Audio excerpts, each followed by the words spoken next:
Yeah! Hey, déballe-moi ça, je veux voir ça. On va dire que juste ici. Wow! Et voilà, ici. Hey, la couleur d'un chevreuil. Beige et blanc, man. Elle est vraiment belle, hein? Elle est malade. Tap. Incroyable. Une belle PSA shoot-down. Wow. Fait qu'on va faire une belle petite vidéo. Dans mon atelier, on va monter ça, installer l'appui-flèche. Là, l'appui-flèche, c'est le Hemsky Trinity Hunter Pro. OK? Et aussi avec le Overdraw pour aller chercher un petit peu plus de. Une flèche un petit peu plus légère, peut-être une strap plus molle qu'on va pouvoir dire un peu. Puis pouvoir jouer un peu avec le torque tuning dessus. OK. Cool. Ah ouais, c'est ça. Il va falloir que je fasse une vidéo sur le torque tuning. Ouais. Mais il va peut-être falloir que tu m'expliques un petit peu comment, hein? On va te montrer tout ça, il n'y a pas de problème. Good. Fait que, hey, je suis bien content. Fait qu'on va se rendre dans mon atelier et on va monter ça. Parfait, merci beaucoup, mon chum. Ça fait plaisir. Yeah. Amuse-toi bien.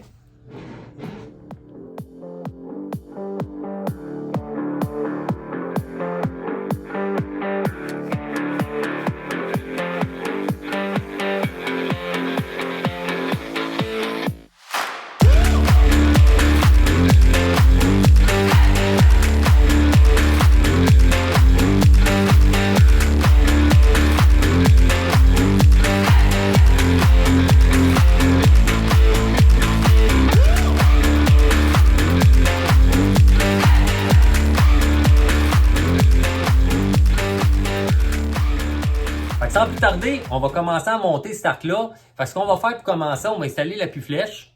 OK? Je vais vous montrer ce que j'ai choisi. On va mettre l'arc dans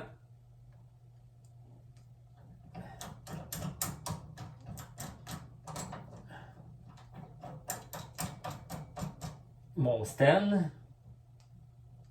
Les appui-flèches que j'ai décidé d'installer, c'est sûr que Distribution Plein Air, ils ont du beau stock. Premièrement, mon arc vient de chez Distribution Plein Air. Super magasin, je vous invite à aller faire un tour puis à appeler Pat, le spécialiste en archerie là-bas.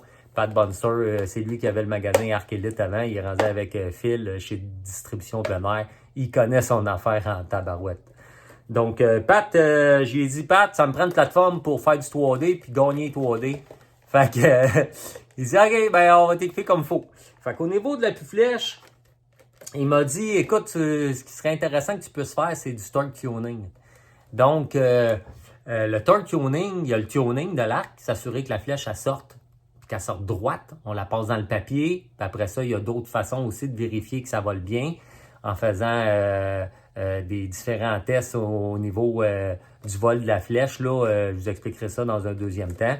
Mais le torque tuning, qui est une façon de tuner l'arc aussi, en fait, ce que ça fait, c'est que on veut être capable d'avoir le setup qui va permettre un peu de torque dans la poignée. Ça, mettons qu'on tire et que notre forme n'est pas parfaite ou qu'à un moment donné, on torque à droite ou on torque à gauche l'arc. On veut que la flèche elle aille le plus près possible du bullseye. Pareil comme quand on torque pas l'arc. Donc, comment est-ce qu'on fait ça? C'est que l'appui-flèche ici, Pat m'a conseillé d'installer ça, c'est un overdraw. Ce que ça permet de faire, c'est que l'appui-flèche est montée là-dessus. C'est une rail qui permet d'avancer ou de reculer l'appui-flèche sur l'arc. Donc, le point d'appui de la flèche change, plus en arrière ou plus en avant.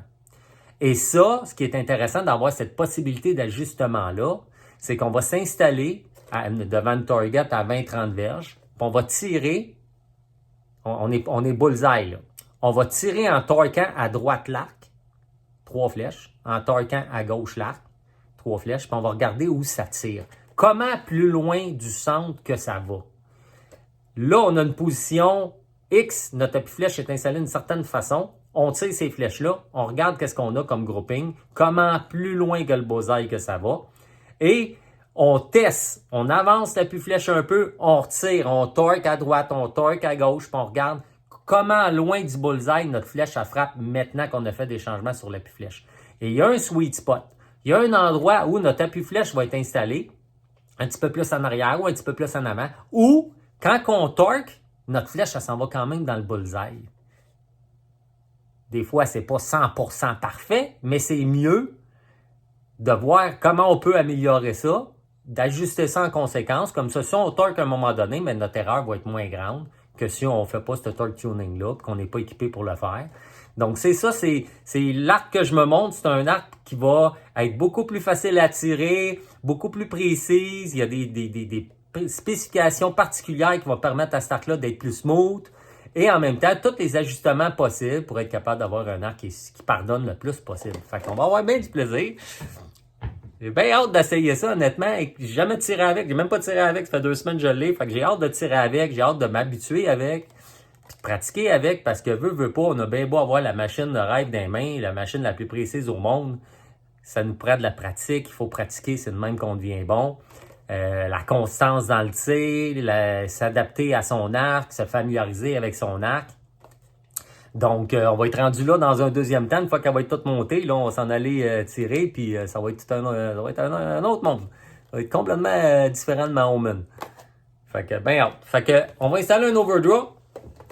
Puis, Amski, la marque Amski. Puis on va installer un appui-flèche. J'ai décidé d'y aller avec le Trinity Hunter Pro. OK? Le kit qu'il m'a vendu, c'est un kit Hunter. Donc, avec l'appui-flèche, la fourchette, puis le guard, c'est setupé pour la chasse. Pat, il m'a vendu, en plus de ça, parce que ça se pourrait que je l'utilise pour la chasse, fait que ça me prenait l'équipement pour être capable de faire les deux. Donc, pour la target, qui est vraiment, ça devient un appui-flèche. Je vais enlever aussi le garde, on n'a pas besoin en parcours, là, le garde, c'est quand on est dans le bois et qu'on se promène avec une flèche sur l'arc. Ça l'empêche la flèche de se promener puis de tomber puis tout ça. Là. Fait que ça garde la flèche sans l'appui-flèche. Mais en parcours, on n'a pas vraiment besoin de ça. Fait que je vais enlever le garde au-dessus de l'appui-flèche puis je vais changer la fourchette pour y mettre une fourchette de target. Fait que, on monte ça.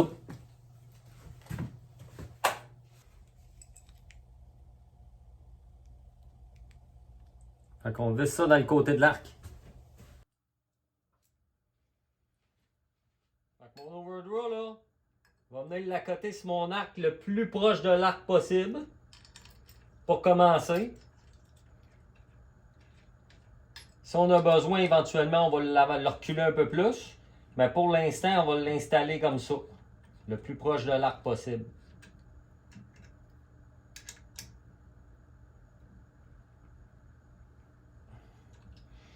C'est fait. On ouvre ça.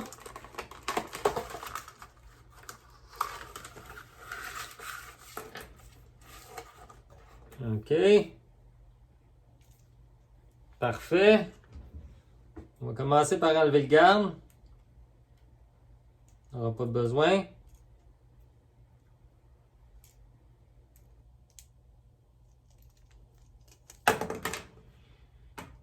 Bon.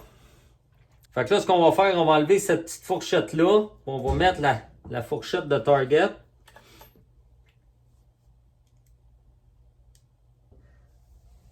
Notre beau rest Amski. On va venir visser ça après l'overdraw.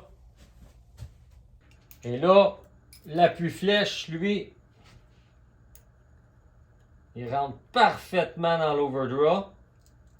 Puis lui, là, on a du jeu en masse, là. On peut le reculer, l'avancer. On a du jeu en masse. Fait que d'après moi, l'overdraw ne bougera pas d'12 quai.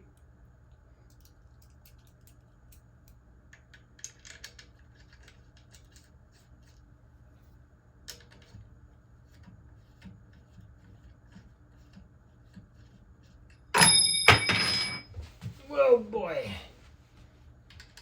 Fait qu'on taille ça comme faut.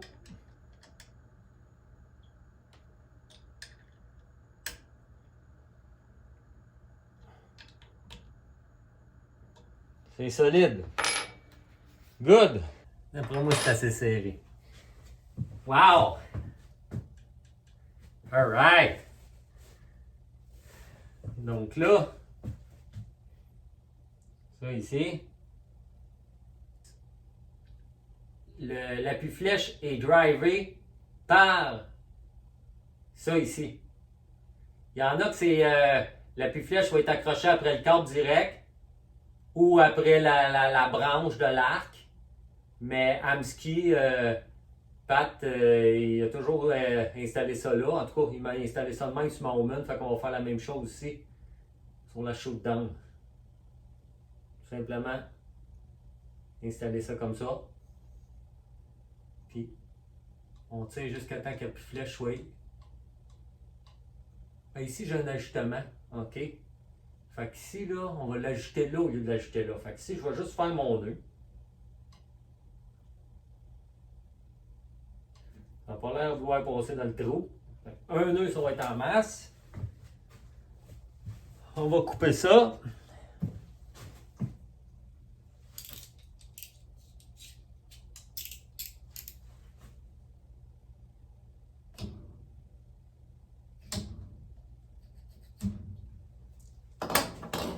On va brûler le bout.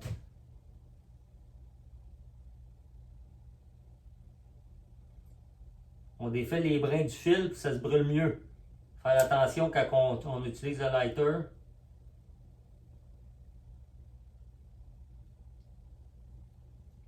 Pour pas brûler quelque chose qu'on ne voudrait pas brûler.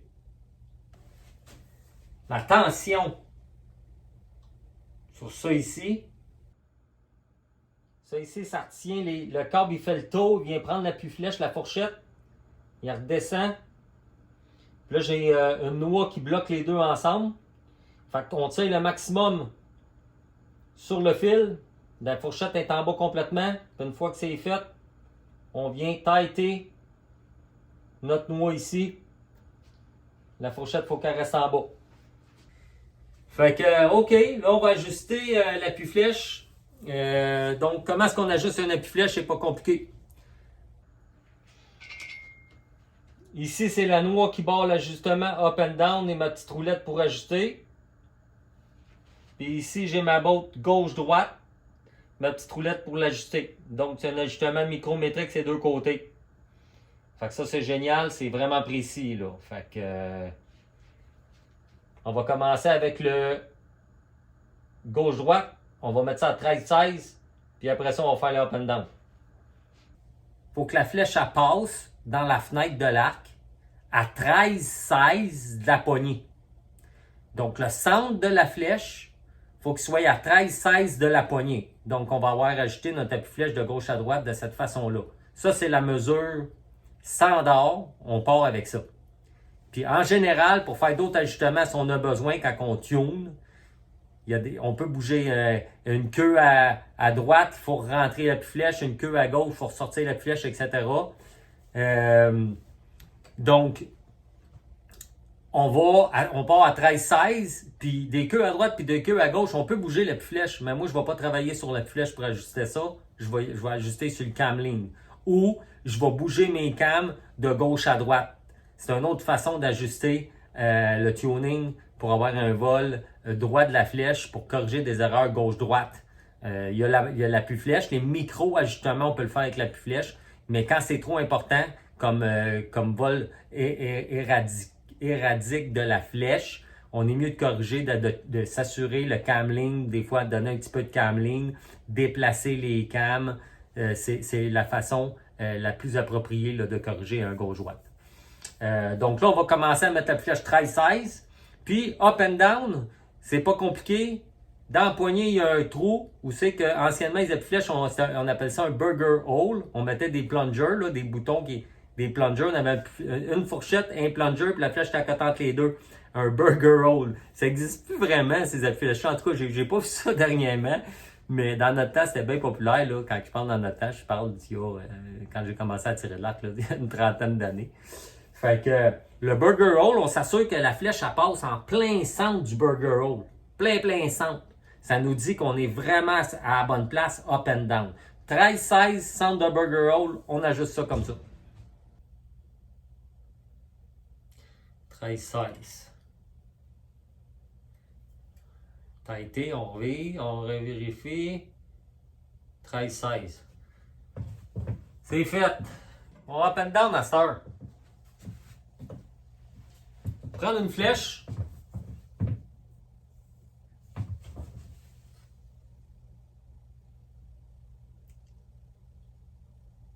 ma flèche est un petit peu plus grosse que le burger roll. Fait qu'elle arrive, le bas de la flèche arrive un petit peu en dessous du burger roll.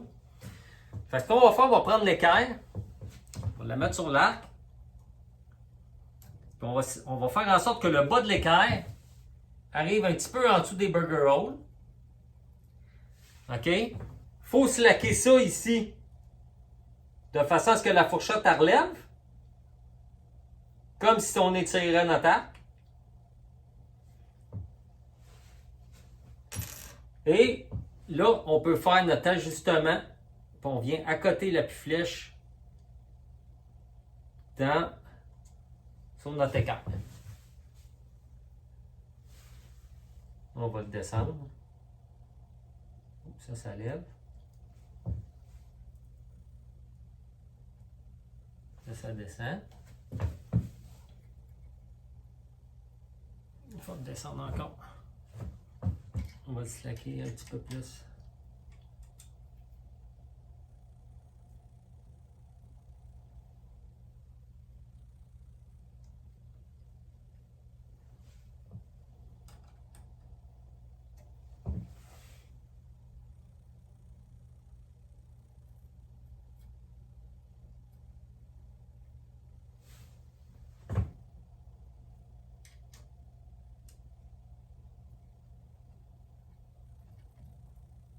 Et de faire ça le plus précis possible.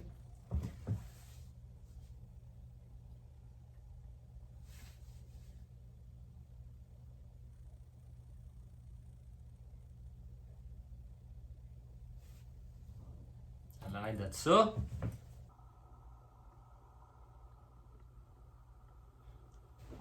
Avec cette petite équerre-là, fait que je suis sûr que je suis à 90 degrés avec la corde.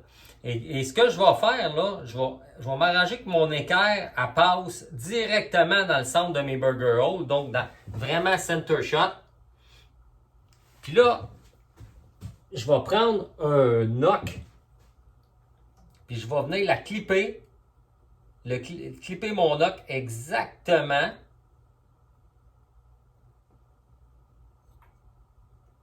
C'est un petit peu trop lousse. Ah, lui, il est parfait. Exactement où c'est que c'est center. Fait que, on va laisser le knock là.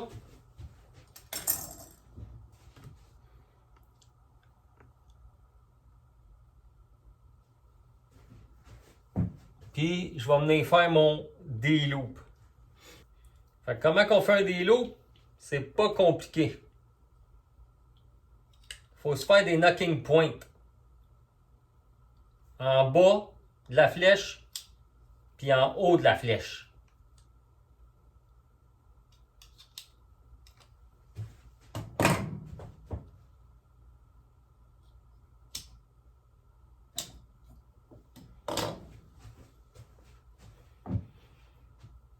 Donc, on se fait un petit nœud. En bas, il faut que ce soit plus gros qu'en haut. Fait qu'on va faire des nœuds différents. En bas, on va faire des nœuds doubles. En prenant soin de laisser un petit espace. On n'accote pas ça sur le knock.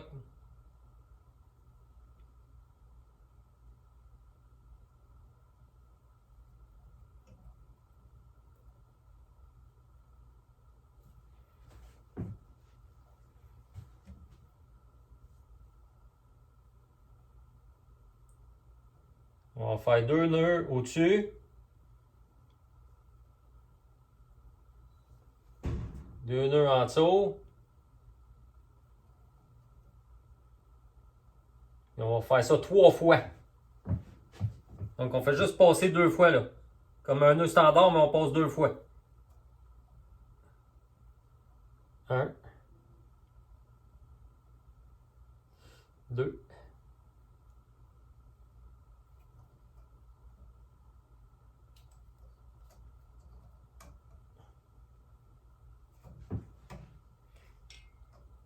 Là, le dernier, on vient faire un nœud simple entre 2 taux. Tu sais, on fait 2 nœuds, 2 nœuds. À côté, 2 nœuds, 2 nœuds. Puis à côté, on fait 3 fois.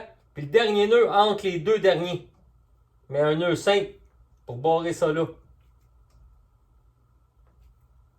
On le rentre entre les deux. Et voilà. Après ça, tout ce qu'il va rester à faire, c'est brûler ça.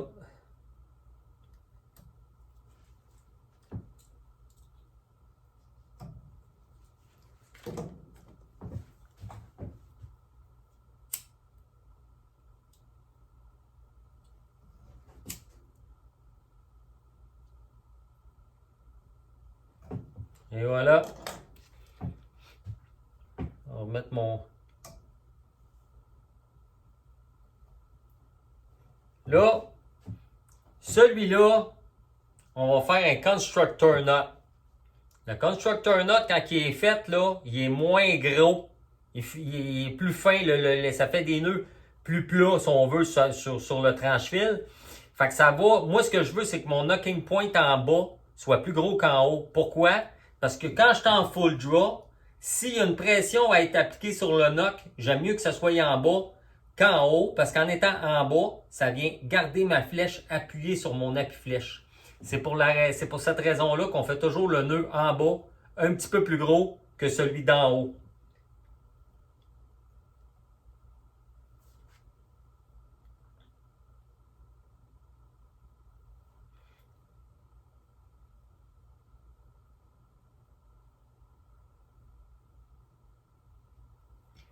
On va avoir un petit jeu. Faut pas qu'il y ait de knock pinch.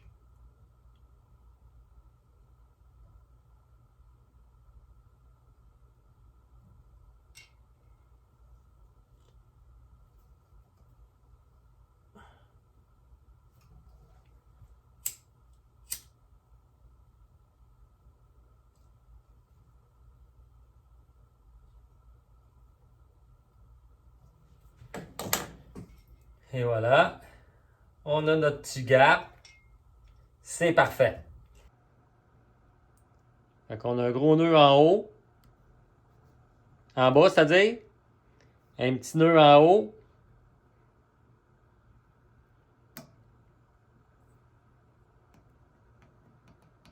On a un petit jeu ici. Comme ça. OK? C'est comme ça qu'on fait ça. Et là, le D-loop va pogner sur un bord puis sur l'autre. Il y a une façon de faire un D-loop. Je vais vous le montrer après. Bon, on va faire notre D-loop. Fait que mon D-loop, il va avoir 3/4 de pouce de long. La raison pourquoi je le veux à 3/4 de pouce, c'est quand il est installé sur ma corde puis je prends mon déclencheur, j'applique avec un thumb release, on tourne le déclencheur dans le D-loop. Fait que ça l'applique une pression sur le D-loop. Puis s'il est long, ben il va twister. Puis s'il est court, il ne twistera pas. Puis il va appliquer une pression en haut sur la corde, puis en bas. En haut, ça va vouloir s'en aller sur un bord, puis en bas sur l'autre bord. Fait que ça torque la corde, on veut pas ça. Fait qu'on veut un D-loop, un minimum de longueur, là, je dirais qu'idéalement, 3/4 de pouce. Fait que ça permet au D-loop de twister quand on vient s'ancrer avec notre déclencheur dessus. OK? Fait que on va faire ça. Le D-loop, là, en haut, faut qu'il arrive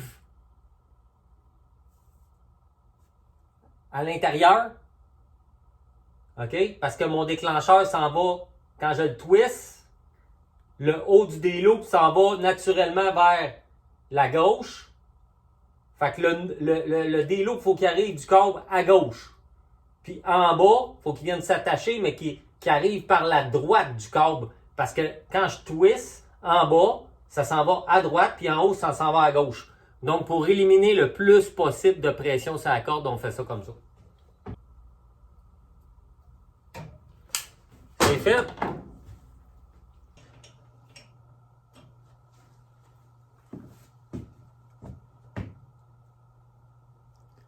Fait qu'on a un beau D-loop. Là, ce qui est important, là, pourquoi qu'on laisse un petit jeu ici, là? J'ai un tout petit jeu. Faut pas que le knock il soit pinché sur la corde. Puis quand on est en full draw, ben, ça réduit l'espace entre les knocking points. Il faut pas que le knock il pinch. Si, là, ce que je vais faire, je vais le mettre dans mon draw board. Si le knock pinch, là, il va pointer par en haut de même. C'est ce qui va faire en sorte que, mais que je mette une flèche, ben, la flèche, elle va vouloir lever de l'appui-flèche quand je vais tirer. Fait qu'on va le tester. Je vais le mettre dans le draw board, je vais tester. Puis je vais voir si mon knock il fait ça. Ou s'il est par en bas ou par en haut quand je suis en full draw. Fait qu'on va tester ça tout de suite. Donc mon arc est dans mon draw board.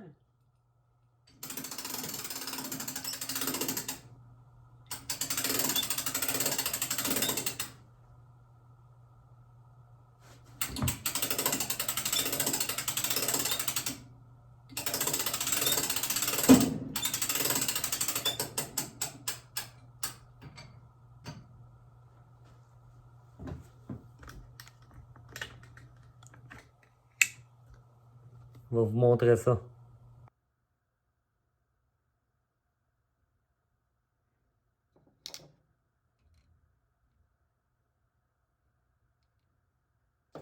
Fait qu'il n'y a pas de pinch parce que le knock ne pointe pas par en haut. Fait que sur le drawboard comme ça, on voit s'il y a un knock pinch. Le knock il reste bien droit. Ça veut dire que quand je vais étirer mon arc, ma flèche va rester bien appuyée sur mon appui-flèche.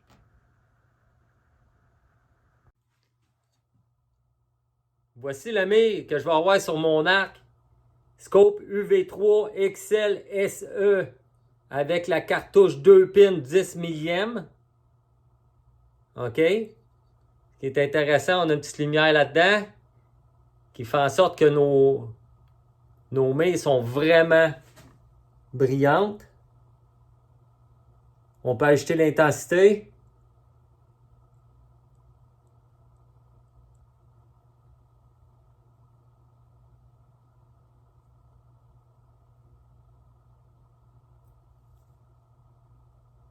Ça va être parfait, ça. Fait qu'un beau scope UV3, Ultra View, monté sur la mire que Pat m'a prêté, parce que je me suis commandé une Achieve Pro. Elle va rentrer probablement, on ne sait pas quand, là, mais ça a l'air que c'est long. Fait que Pat m'a prêté sa mire de compétition, une CBE Elevate. Ça va faire la job en masse pour commencer. Fait qu'on va installer ça sur mon arc. Mon arc a été équipé d'une Picatinny Rail. Ici en avant. Étant donné que ma mère, elle se monte pas dans le devant sur une rail Picatinny, fait qu'on va l'enlever. J'ai 4 vis. Fait que, on va en mettre la plus haute. Mettre du duct tape. Hein? Ça va être beau.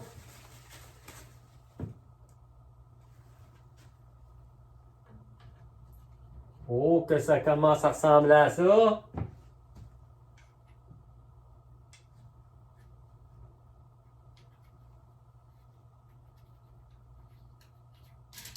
Donc, le PapeSite que j'ai décidé d'installer, c'est un PapeSite avec des ouvertures qui sont qu'on peut remplacer. Donc, on peut avoir une petite ouverture ou une grande ouverture. Plus l'ouverture est petite, plus c'est précis en arrière. Fait que, mais c'est sûr qu'on ne se sert pas de ça à la chasse parce qu'une petite ouverture, il n'y a pas beaucoup de lumière qui passe au travers. Fait qu'en fin de journée, s'il faut qu'on s'étire un beau buck, ben, il faut être capable de voir notre mire. Puis avec des petites ouvertures, il y a des chances qu'on ait des troubles. Fait qu'à la chasse, on veut une plus grande ouverture, mais quand on fait du 3D à l'intérieur, à l'extérieur, faut faire attention parce qu'à l'extérieur, des fois en 3D, il y a des chevreuils qui sont à l'ombre puis tout ça, puis ça peut nous nuire d'avoir une petite ouverture. Fait que on guesse avec ça, on joue avec ça. Donc on va installer ça sur l'arc. Bon, fait que là, ce que j'ai fait, là, j'ai juste rentré le PapeSite. Il y avait déjà un petit brin de fil qui séparait le câble en deux. Fait que quand je l'ai mis dans la presse, j'ai séparé deux bords. J'ai séparé mon... Où c'est que le fil, il me le disait, là. Donc, j'ai séparé mon câble en deux, puis j'ai glissé mon PapeSite à l'intérieur. Là, le PapeSite, il y a deux pailles de grooves dedans. Ça dépend de l'angle de votre corde sur votre arc. S'il y a une plus grande angle, ben, il y a des grooves en conséquence. Puis, si votre corde est moins en angle, ben, il y a une paille de grooves en conséquence aussi. Fait qu'il est juste installé à peu près, c'est à peu près, là, moi, mon PapeSite est à peu près à 6 pouces de mon délo. Fait qu'il est juste là, il n'est pas attaché rien. Fait que là, ce qu'on va faire, on va tirer des flèches. Je vais me mettre en position, je vais ajuster mon peep sight. Puis une fois que je sais qu'il est parfaitement à bonne place, on va l'attacher. Ça va être bizarre. 75% de l'étoffe au lieu de 90, je retiens beaucoup plus, là. Fait que, va voir j'ai hâte de voir le feeling de ça.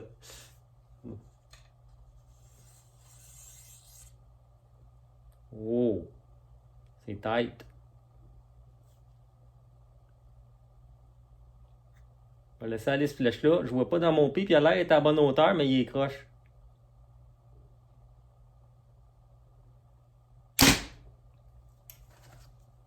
Prise 2.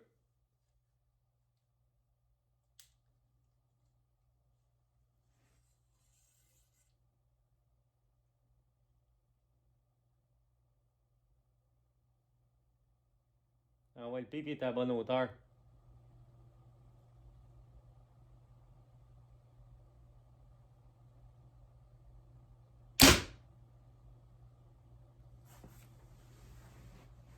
Fait qu'on a mis la main dessus. On va essayer ça.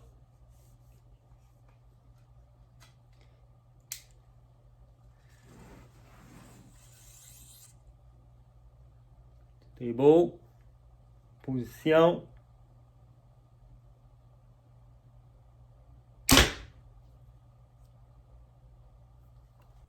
La Shootdown Pro PSE, une arc performante. Je trouve que ça roule.